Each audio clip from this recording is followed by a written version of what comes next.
आज 2 दिवस या ठिकाणी स्मार्ट सिटीबद्दल शिखर परिषद आमच्या कल्याण डोंबिवलीमध्ये होत आहे आणि त्या निमित्तानं रायपूरचे मेयर दुबेजी, आमचे ठाण्याचे संजयजी मोरे, आमचे लाडके महापौर राजेंद्र देवलेकर आणि आमचे आयुक्त यांना मी त्रिवार धन्यवाद देतो की त्यांनी 2 दिवस या कार्यक्रमाची आखणी या ठिकाणी केली। मी बोलणार नव्हतो, प्रोटोकॉल चुकलेला आहे, परंतु या ठिकाणी कोणी पॉइंट ऑफ ऑर्डर आज घेणार नाही म्हणून बोलतो, कारण महासभेमध्ये बोलताना काही गोष्टी 2 मिनिटांमध्ये पॉइंट ऑफ ऑर्डर येते आणि आपल्याला ब्रेक लागतो। तर आज आपण स्मार्ट सिटीबद्दल या ठिकाणी विचार करत आहोत आणि त्यामध्ये राजकीय सहभाग काय असेल।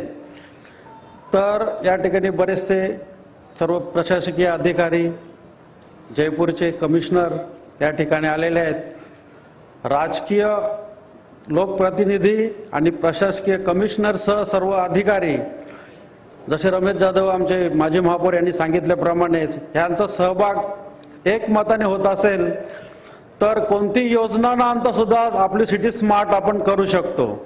आज साधी गोष्ट घ्या, आमचं कल्याण डोंबिवली शहर सुद्धा एक मिनी किंवा सेमी स्मार्ट सिटीच आहे, परंतु आज एक फॅशन आलेली आहे का आपण झोपडपट्टीमध्ये राहिलो तरी चालेल, परंतु गाडी पाहिजे 4 व्हीलर।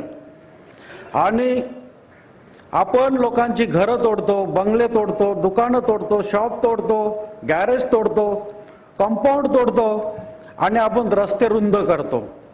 रस्ते रुंद झाल्यानंतर त्या ठिकाणी लगेच हातगाड्या येतात आणि हातगाड्या हटवता हटवता आयुक्तांनी खूप प्रयत्न केले, परंतु त्या हातगाड्या कमीच होत नाहीत। त्याशिवाय महिनोन धूळ खात पडलेल्या 4 व्हीलर रस्त्यावर असतात, ह्याचा आपण कधी विचारच केला नाही। त्याच्यामुळे सुद्धा अडचण निर्माण होते। जुन्या बंद पडलेल्या गाड्या, ह्याचा पण आधी कधी विचार केलेला आहे का? ह्या गोष्टीचं सुद्धा स्मार्ट नाही तर आपण सुंदर रस्ते बनवायचे आणि पुन्हा ते रस्ते बंद पडलेल्या गाड्याने भरलेले दिसायला चांगलं नाही, पण ते स्मार्ट पण आला कुठे? तिथे स्मार्टपणा येतच नाही।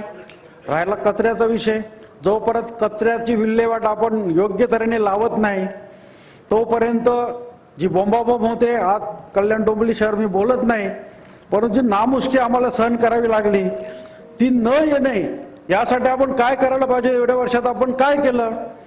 आमचे विरोधी पक्षनेते माजी मंदार आलबे या ठिकाणी बसलेले आहेत। मागच्या वेळेला मी काही थोड्या अवधीसाठी स्टँडिंग कमिटी चेअरमनपदी बसलेला असताना त्याने एक चांगली योजना आणली होती।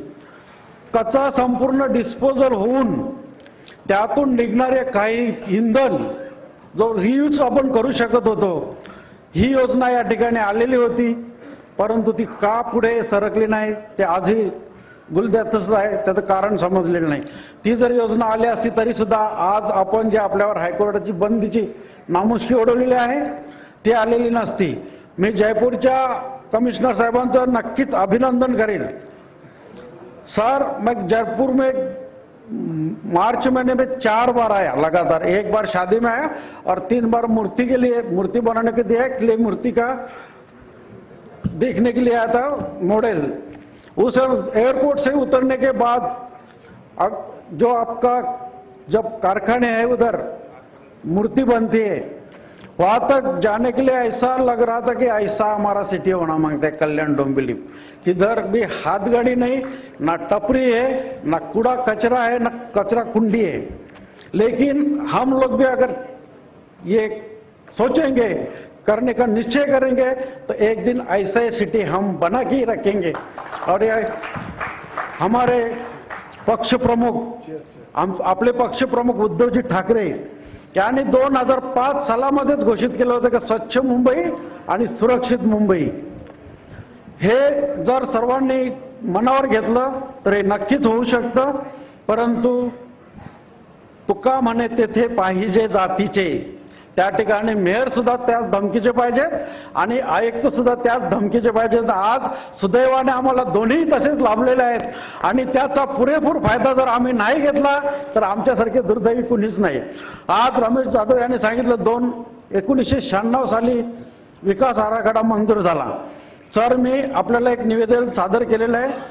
आज कोपरगाव, त्या कोपरगावाला 2 रेल्वे स्टेशन लाभलेले आहेत। कोपर, एक दिवावसई रेल्वेला आणि एक सेंट्रल रेल्वेला, अगदी वॉकिंग डिस्टन्स 1 मिनिट स्टेशनला माणूस जातो। परंतु आज सर्वांना माहिती असेल सावळाराम महाराज क्रीडा संकुल जे आपण ज्यांच्या नावाने आपण बनवले डोंबिवली ईस्ट मध्ये, ते सावळाराम महाराज आमच्या कोपरगावचे, म्हणजे मी आज जिथे निवडून आलो 65 नंबर कोपरगाव, 1962 ते 67 पर्यंत ते सरपंच होते आमच्या गावचे। त्यावेळेला जे रस्ते बनलेले आहेत 8 फुटाचे, 7 फुटाचे, कुठे 10 फुटाचे, तेच रस्ते आजही आपल्या महानगरपालिकेमध्ये आहेत। मग ते का रुंदीकरण त्यांचं झालं नाही? भले त्यातल्या नगरसेवकांनी कधी नाही विचार केला। मी आयुक्त साहेब तुमचे पुन्हा एकदा अभिनंदन करीन, त्याने विचार केला असेल त्यावेळेला, कारण ही काही लोकांची घरं तुटली तर आपल्या मतांवर परिणाम होईल आणि पुन्हा आम्ही निवडून येणार नाही। आणि जर तोच विचार मी सुद्धा केला तर जसे ते 4 घरातले लोक आहेत त्यांना जर आपण कुठेतरी व्यवस्थित त्यांचं नियोजन केलं, त्यांना आधार दिला, त्यांना ज्यांची जमीन जाईल त्यांचा मोबदला आपण देऊ शकण्याचा विचार जरी आपण केला तरी तो रस्ता होऊ शकतो। आणि एकदा नाही 4दा जरी मी हार झाली तरी चालेल, परंतु मला तो रस्ता झालाच पाहिजे असा मी विचार केलेला आहे। तसाच विचार सर्वांनी जर केला तर स्मार्ट सिटी व्हायला काही अडचण नाही आणि तो रस्ता झाला पाहिजे। मी इथेच मागणी करतो, म्हणून सांगितलं कोणी पॉइंट ऑफ ऑर्डर घेणार नाही। त्याशिवाय आज मी काल परवा आलो, महाराष्ट्रात काही ठिकाणी दुष्काळ पडलेला आहे, सुखापड आहे, महाराष्ट्र विदर्भ, मी मराठवाड्यामध्ये जाऊन आलो। मराठवाड्यामध्ये जाऊन आल्यानंतर त्या ठिकाणी दुष्काळ 4-6 वर्ष झाली दुष्काळ आहे, कारण पाऊस पडला नाही। परंतु त्या ठिकाणी मी फिरत असताना 2 जिल्हे मी फिरलो, उस्मानाबाद आणि बीड जिल्हा, काही मदत घेऊन गेलो होतो। त्या ठिकाणी चांगली कामं झालीत, गव्हर्नमेंटने चांगली कामं केलेली आहेत, पुष्कळ तलाव, डॅम, बंधारे सर्व बांधलेले आहेत, परंतु 6 वर्ष पाणीच पडलं नाही तर ते साठवणार कसे? तशा प्रकारची कामं आपल्याकडे व्हायला पाहिजेत। महापौर साहेब, शाही धरणाचा हट्टा आपण धरला होता, शाही धरण बांधावं, त्यावेळेला 362 कोटी त्या शाही धरणाचे खर्च येत होता। तो जर झाला असता तर संपूर्ण ठाणे जिल्ह्यातील लोक बंगले सुद्धा त्या पाण्याने धुवू शकत होते, परंतु का नाही झालं माहिती नाही, आजही ते झालं नाही।